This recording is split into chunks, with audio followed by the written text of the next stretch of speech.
Dans une précédente vidéo, nous avons donné quelques astuces pour les étudiants, pour les élèves, pour commencer une nouvelle rentrée saine en tant qu'enfant de Dieu.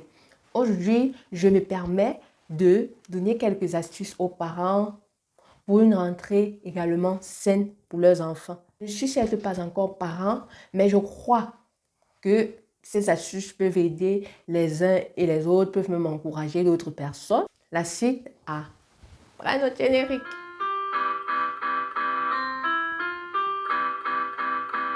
Bienvenue dans cette nouvelle vidéo. Ici, nous abordons tout thème qui a trait au quotidien du chrétien parce que nous sommes convaincus que, quel que soit le lieu géographique sur lequel on se trouve, on fait face en tant qu'enfant de Dieu aux mêmes défis et aux mêmes difficultés. Dans cette nouvelle vidéo, nous allons aborder quelques astuces pour aider les parents dans cette nouvelle année scolaire. Quelques conseils pour nos chers, très chers parents.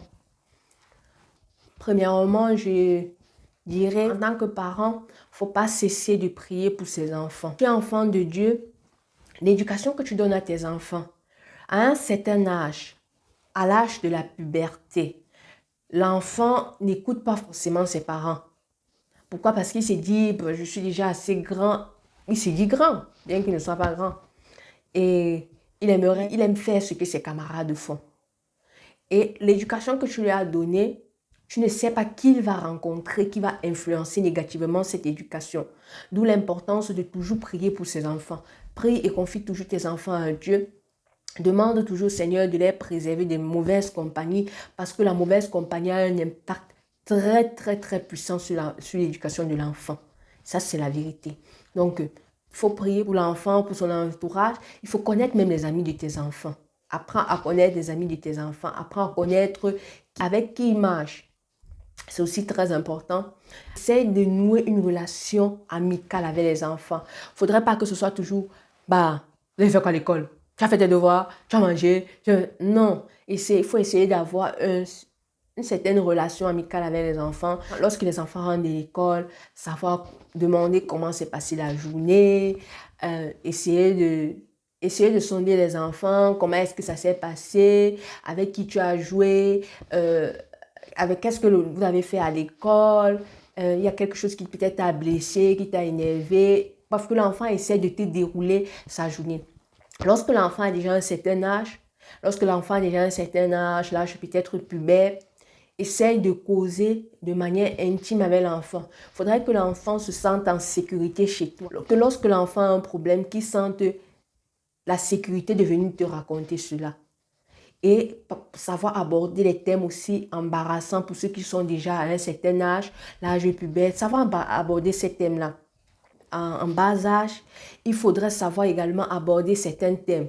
Malheureusement, de nos jours, notre société est devenue perverse et on voit des petits enfants qui se font violer par de vieux pères et de vieilles mères.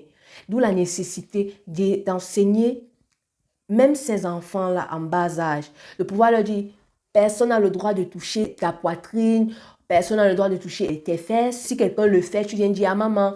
Si quelqu'un te caresse, tu viens dire à maman. Tu viens dire à papa. Enseigner l'enfant de telle enseigne que si il arrivait, parce qu'on ne sait pas, lorsque les enfants sortent, on ne sait pas ce qui peut se passer. Que ce soit au jardin d'enfants, à l'école primaire ou bien même au lycée, on ne sait pas.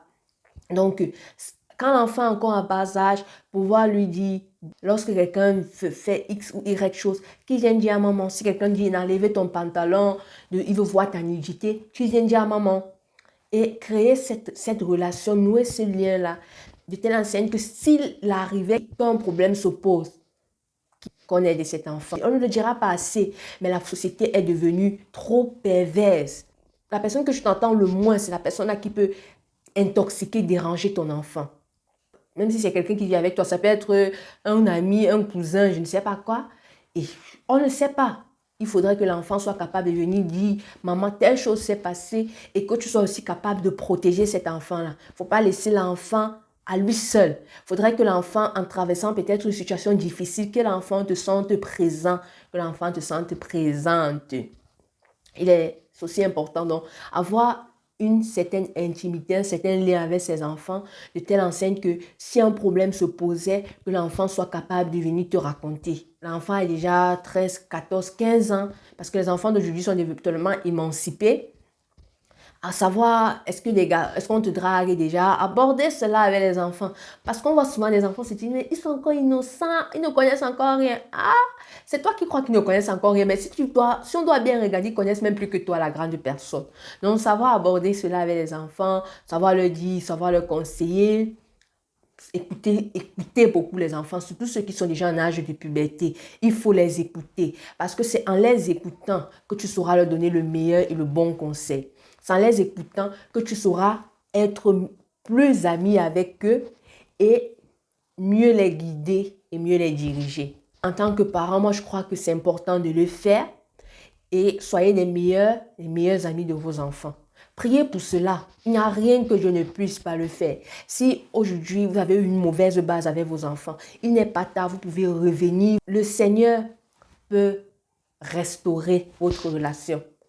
Et pour cela, il faudrait que vous insérez Dieu dedans. Et lorsque vous allez insérer Dieu, vous allez mettre cela dans la prière, Dieu agira. Donc priez pour vos enfants, priez pour votre famille. Le Seigneur ne vous laissera pas seul. Lorsque les enfants rentrent de l'école, essayez d'être attentionnés, contrôlez leurs devoirs. Même si vous ne comprenez pas grand-chose, contrôlez leurs devoirs. Essayez de voir qu'est-ce que vous avez fait à l'école. Vous essayez un peu de causer, de voir ce qu'ils ont fait. D'être là pour contrôler. L'enfant doit sentir cette chaleur parentale, mais l'enfant doit aussi sentir cette autorité parentale. C'est important d'être équilibré à ce niveau. Conseillez vos enfants. Conseillez-les de temps en temps, quotidiennement. Ne manquez pas de les conseiller. De leur dire que l'école là, c'est ça qui va t'ouvrir les portes demain. De leur dire que comme tu vas à l'école, donne-toi à cette école et ne va pas imiter les autres. Ne va pas imiter les autres. Contente-toi de ce que je te donne et fais avec. Donc, il est important de parler à ses enfants, de les conseiller. Et grâce à vos conseils, vous ne savez pas le fruit que ça va porter demain. Donc, faites-le de manière assidue, faites-le quotidiennement. Si vous avez les moyens, vous pouvez prendre un répétiteur pour vos enfants. Si vous n'avez pas les moyens, vous pouvez vous-même donner les répétitions à vos enfants. Si ce n'est pas possible, vous pouvez peut-être trouver quelqu'un dans votre famille qui peut aider votre enfant. Bref, il y a certainement une situation pour aider votre enfant à être meilleur. Parce que malheureusement, de nos jours, le taux de chômage va de manière crescendo, de telle enseigne que ce sont les meilleurs qui s'en sortent le mieux. Et aucun parent n'aimerait envoyer son enfant à l'école, se battre pour son enfant pour qu'il soit chômeur. Donc, il faudrait également investir dans l'éducation de ton enfant. Parce que l'investissement que tu fais dans la vie de ton enfant, c'est ça ta retraite. Sache que ton enfant est ta retraite de demain. Ton enfant est ta retraite de demain. Et tout investissement que tu fais en lui, que tu feras en lui, c'est ça que tu vas manger demain dans ta retraite. C'est vrai, il y a des enfants qui sont ingrats, mais je ne crois pas que ton enfant sera ingrat au nom de Jésus.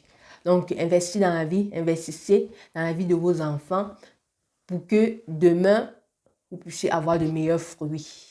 Alléluia. Amen.